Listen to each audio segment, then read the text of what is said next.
Olá pessoal, estamos aqui no Laboratório de Análises Físico-Químicas do IFSC, Campus Florianópolis. Eu sou a professora Renata e eu vou mostrar para vocês um pouquinho hoje do nosso espaço do laboratório e as principais vidrarias e equipamentos que nós temos disponíveis aqui. Então, o nosso laboratório ele é todo organizado em bancadas por todas as laterais. Nessas bancadas a gente tem a presença das pias e embaixo a gente tem vários armários onde ficam guardados os nossos reagentes e as nossas vidrarias. Cada um desses armários eles são identificados por números e nós temos uma planilha com toda a organização do que tem em cada um desses armários, para a gente poder ter um controle de estoque, ter um controle das nossas vidrarias no nosso dia a dia. Aqui nessa parte inicial nós temos algumas gavetas, onde a gente pode ver, por exemplo, nessa gaveta aqui, à disposição nós temos pipetas. Pipetas divididas pelos tamanhos, 1, 2, 5, 10 e 25 ml, que são os tamanhos que cabem aqui nessa pipeta. Temos pipetas maiores, de 50, de 100 ml, porém por elas terem um comprimento além do tamanho da gaveta, elas acabam ficando num suporte ali do lado da pia. Sobre essa bancada inicial, nós temos aqui as nossas duas balanças analíticas, que servem para a gente fazer medidas de massa. Elas são balanças que têm 4 casas depois da vírgula e não devem ser retiradas do lugar. Elas são balanças calibradas e por isso não devem ser movimentadas, para evitar, para minimizar o erro durante a pesagem. O outro equipamento que nós temos aqui é este teste dos jarros ou ensaio de coagulação jar-teste. Ele serve para determinar a dosagem de agente coagulante que vai ser adicionado na água a ser tratada, mais conhecido como sulfato de alumínio, que a Casan adiciona na água para remover a turbidez, para diminuir a presença das partículas em suspensão. Temos aqui a nossa pia principal, que é onde a gente lava as nossas vidrarias com detergente neutro, enxágua essas vidrarias e sempre ao final a gente passa água deionizada. Água deionizada, como o próprio nome já fala, é uma água que não contém íons. Ela passa por um equipamento chamado deionizador, que remove ferro, alumínio, manganês, cloro, flúor, todos os íons que estiverem presentes na água. Esse deionizador retira, ficam retidos na coluna, na resina de troca iônica, e o que sai dali de dentro é essa água deionizada. Sempre que a gente fala de análise físico-química, a gente fala de água deionizada, uma água sem íons. Lavamos a nossa vidraria, enxaguamos com água deionizada, a gente deixa aqui para secar ao ar. A gente não seca nenhuma vidraria para poder guardar. Ou fica penduradinha aqui nesse suporte, ou no caso de vidrarias maiores ou que não tem como pendurar, a gente deixa aqui nessa bacia. Secou completamente, guardamos de volta nos armários e estão prontas para serem utilizadas. Aqui, como eu falei para vocês, é onde a gente tem o suporte das pipetas maiores, que não cabem nas gavetas, por exemplo, essa daqui de 100 ml, e também das pipetas que foram utilizadas e lavadas, que estão sendo secas e aguardando para ser guardadas. Bom, além disso, nós temos nessa bancada aqui, esses dois equipamentos chamados espectrofotômetros, que eles fazem a determinação de teores de fosfato, nitrito, nitrato, alumínio, ferro, manganês, flúor, uma série de análises que são feitas através dessa técnica da espectrofotometria. Tá?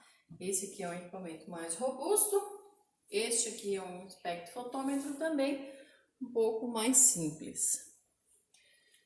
Temos aqui um equipamento de ultrassom para poder dissolver algum material, misturar, solubilizar melhor alguma substância que porventura a gente precise. Em todas as pias e nas partes principais nós temos à disposição papel toalha para estar limpando o ambiente que a gente vai estar trabalhando, para deixar tudo organizado, porque é fundamental a limpeza também dentro do laboratório. Seguindo aqui nessa parte, nós temos uma estufa de secagem de vidrarias, de secagem de substâncias. Essa estufa, ela serve para a gente colocar alguma vidraria para secar, desde que essa vidraria não seja volumétrica, e ela serve também para remoção de água, de determinados reagentes, de determinadas substâncias que a gente precisa utilizar no laboratório na sua forma anidro, na sua forma sem água. Temos aqui uma bomba de vácuo, que tanto ela trabalha para fazer vácuo, quanto para fazer microbolhas de ar, dependendo do experimento que eu queira estar utilizando.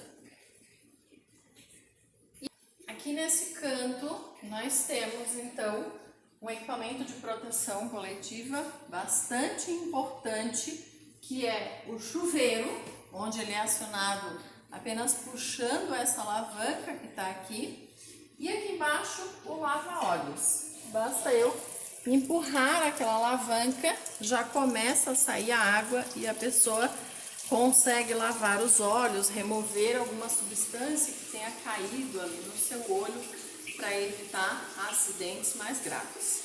Então, chuveiro do lava-olhos, dois equipamentos de proteção indispensáveis, assim como extintor de incêndio.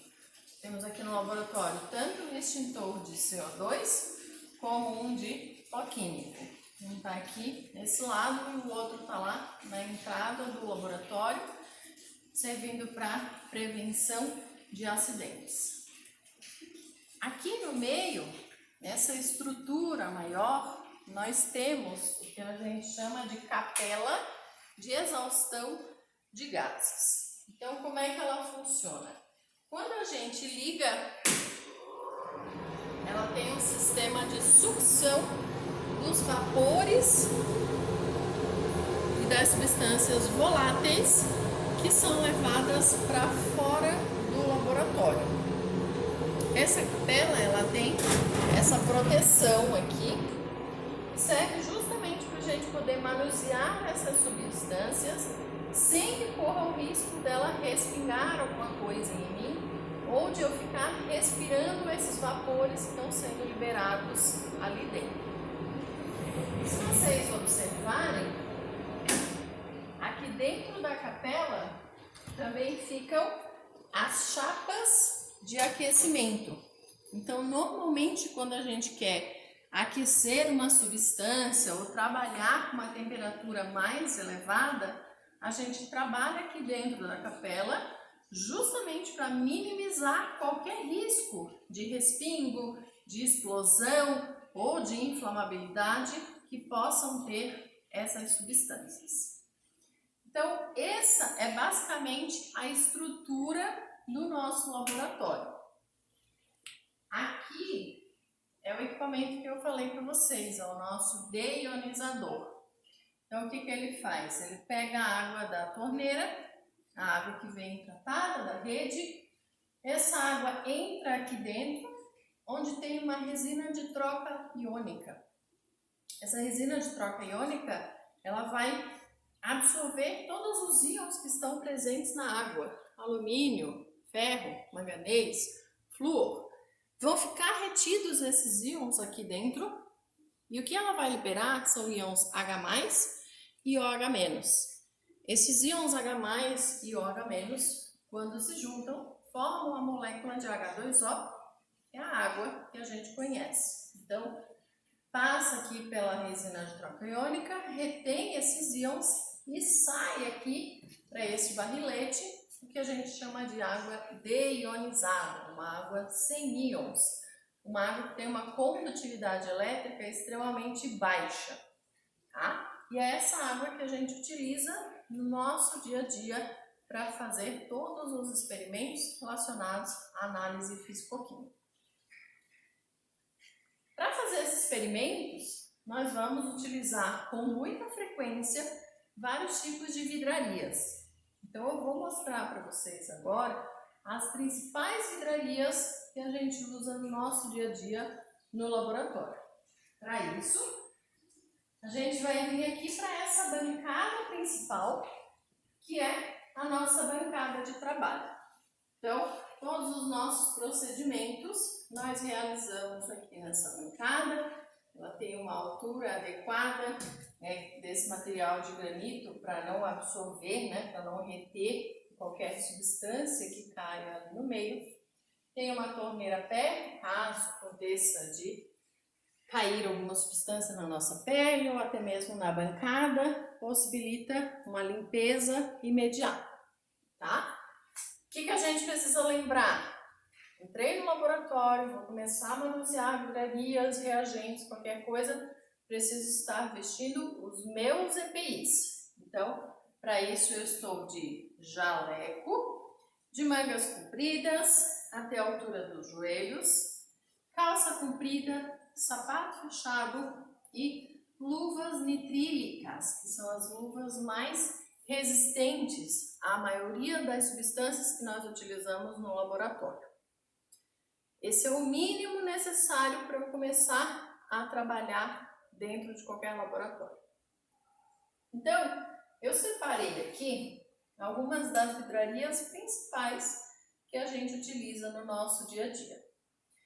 A mais comum delas, vocês já devem ter visto, já devem conhecer, é este copo aqui, que se chama Becker ou copo de Becker, tá? Para que serve esse Becker? Ele é um faz-tudo dentro do laboratório. Ela serve para a gente pesar uma substância aqui dentro, serve para a gente aquecer uma solução, serve para a gente dissolver um pó, um sólido, em uma substância líquida. E aí o que a gente precisa observar? O fato dele ser uma vidraria tão versátil, ele tem uma desvantagem. Vocês estão vendo que aqui fora ele tem uma graduação. Porém, essa graduação, ela tem aqui em cima descrito aproximado. Por que isso? Eu falei para vocês que ela pode ser aquecida. Toda vidraria que pode ser aquecida não é considerada uma vidraria volumétrica. O vidro ele dilata quando ele sofre aquecimento. Então, esta graduação aqui é só para eu ter uma ideia bem aproximada do volume. Mas eu não posso, por exemplo, utilizar um Becker para medir o volume de uma solução, tá? Então, eu peguei aqui só um exemplo de um reagente sólido que eu quero transferir uma quantidade para esse Becker, Então, é um reagente sólido, todo reagente nós temos que considerar como uma substância perigosa, não vou tocar com as mãos. Então, para isso eu utilizo uma espátula, onde com essa espátula eu vou pegar a quantidade de reagente que eu quero transferir, por exemplo, para esse Becker. Essa espátula aqui é de metal. Este reagente que eu peguei, por exemplo, é o hidróxido de sódio, ou a conhecida como soda cáustica. É um produto extremamente corrosivo. Então, se eu quero dissolver este hidróxido de sódio em um pouco de água, que eu vou fazer? Vou pegar o pipete ou frasco lavador, que é esse frasco que contém água deionizada, álcool ou outros solventes, e com o auxílio do pipete eu vou transferir uma quantidade de água ali para o becker. Então eu vou adicionar uma quantidade necessária de água para poder dissolver esse hidróxido de sódio que eu adicionei ali dentro. Como essa espátula é de metal, eu não posso pegar e fazer essa dissolução, essa agitação com essa espátula. O fato dele ser de metal, ele vai reagir, ele vai ser corroído por essa soda cáustica. Então, o que eu vou fazer? Eu vou pegar um bastão de vidro que tem justamente essa finalidade de misturar. Eu posso triturar essas pedrinhas que ficam ali embaixo, mais difíceis de dissolver, e quando eu terminar de fazer a dissolução deste reagente, eu vou, por exemplo, transferir para uma outra vidraria que seja considerada uma vidraria volumétrica. Por quê? O becker, além dele servir para pesar substâncias, para dissolver, para preparar soluções, ele serve também para aquecer substâncias. Então eu posso colocar esse becker aqui, por exemplo, naquela chapa de aquecimento que a gente viu. O fato dele poder ser aquecido, ele faz com que esta graduação que existe aqui do lado de fora do becker seja somente aproximada. Já está escrito aqui no becker que é um valor aproximado. É só para a gente ter uma ideia bem, discreta, mais ou menos do volume que eu tenho presente aqui. Então, sempre que eu precisar medir volume, eu não posso utilizar o becker. O que eu vou fazer? Quero preparar, por exemplo, 100 ml de solução. Então, pesei o sólido, transferi para cá, dissolvi com água, misturei com bastão de vidro e agora eu vou transferir para o balão volumétrico. O balão volumétrico tem esse formato e ele tem aqui em cima uma marcação. Essa marcação se chama menisco e ele serve para dizer até onde eu preciso preencher com o líquido para poder preparar o volume que eu quero. Para transferir esta solução que eu preparei deste becker para o balão, eu tenho duas opções. A mais comum é utilizando um filtro, um funil, de vidro. A outra opção que eu tenho é utilizar o próprio bastão de vidro que eu já estava usando para misturar essa minha solução. Eu vou colocá-lo aqui dentro do balão, apoio o bico do becker e transfiro essa solução ali para dentro, sem que caia, sem que respingue, sem que eu tenha perda do material que eu preparei. Então, o bastão de vidro, ele tem três finalidades principais: agitar, misturar soluções, triturar ou macerar pozinhos que ficam ali e transferir de um local para o outro.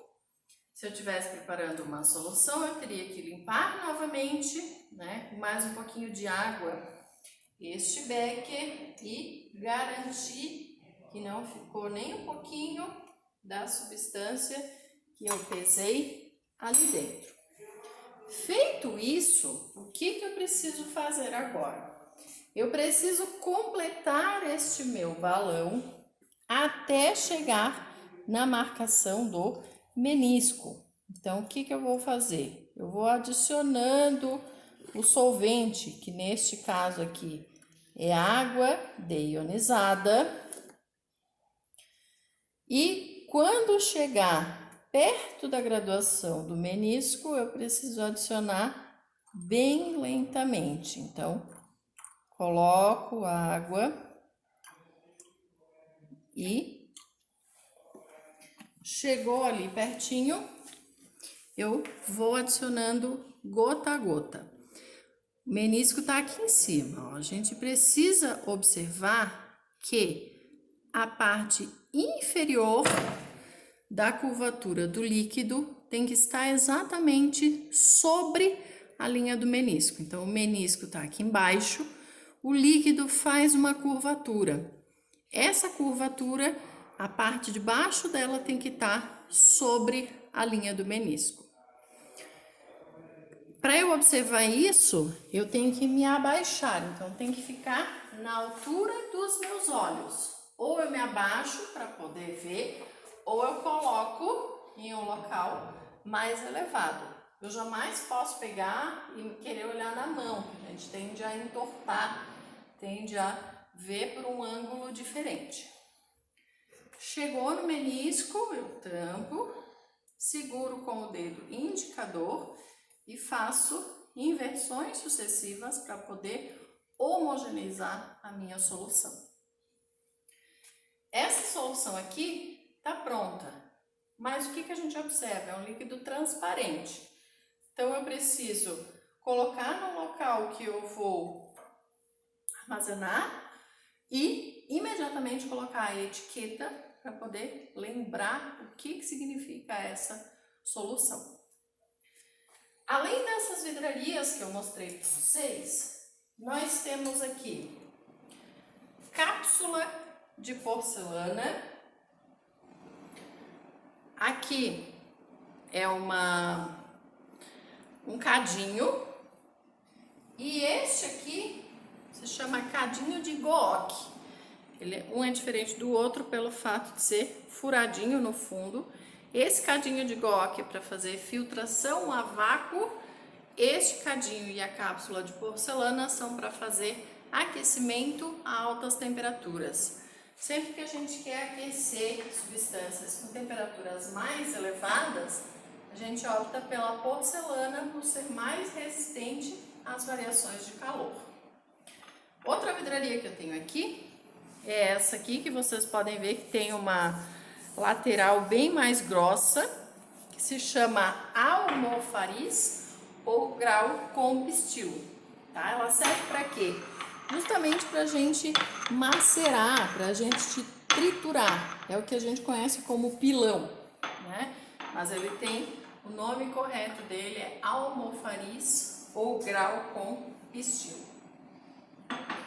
Bom, aqui na bancada eu tenho como utensílio uma vidraria que nós vamos utilizar muito durante o nosso semestre para fazer os procedimentos chamados de titulação. Então, para a gente fazer a titulação, nós vamos utilizar uma bureta, que é essa vidraria que está aqui, tem uma torneirinha de teflon, e essa torneirinha, ela tem duas bolinhas. Quando essas bolinhas estão para o lado, a torneirinha está fechada, ela não deixa passar o líquido.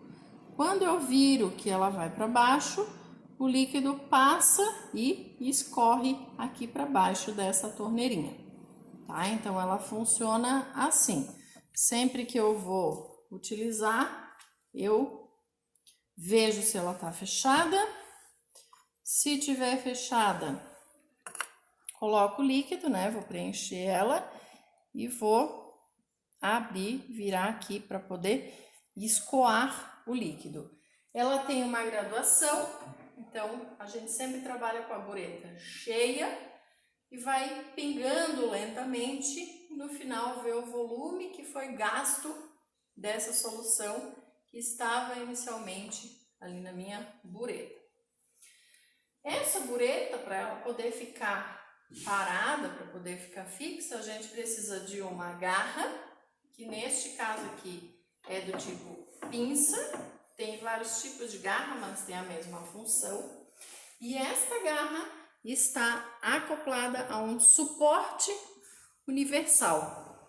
Essa haste com uma base para poder deixar a nossa vidraria fixa, a nossa vidraria parada.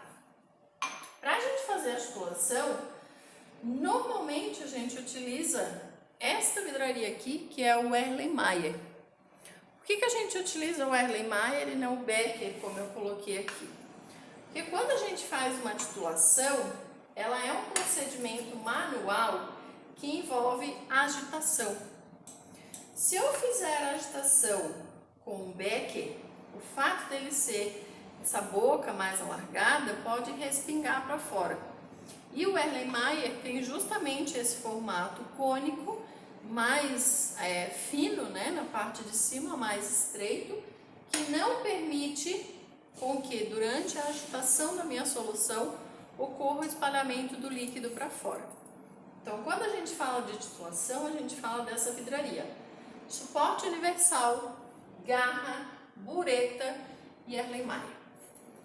Erlenmeyer, assim como Becker, podem ser aquecidos, então não servem para medir volume. Que vidrarias eu posso utilizar para medir volume? Balão volumétrico, que nós já vimos, bureta.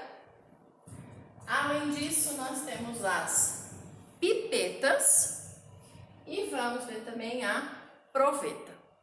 Essas 4 vidrarias, pipeta, proveta, bureta e balão volumétrico, servem para medir volume, portanto não podem sofrer aquecimento. A proveta, ela é para a gente medir uma quantidade de líquido que a gente queira e transferir de um lugar para o outro. Então, a gente coloca aqui, eu quero 20 ml, eu coloco até aqui o 20 e transfiro para o recipiente que eu quero colocar. Tá? Ela é uma vidraria de transferência, né, de líquidos. E as pipetas? As pipetas, eu tenho aqui na minha mão os 2 tipos principais. Essa aqui é a pipeta graduada e essa aqui é a pipeta volumétrica. Qual é a diferença entre elas? A graduada tem uma graduação, então eu posso utilizar valores fracionados. Essa aqui, por exemplo, é de 25 ml, mas eu posso medir 5 ml, eu posso medir 10, 12, o volume que eu quiser. Já essa outra pipeta aqui, ela é o que a gente chama de volumétrica. Ela é mais precisa do que a graduada.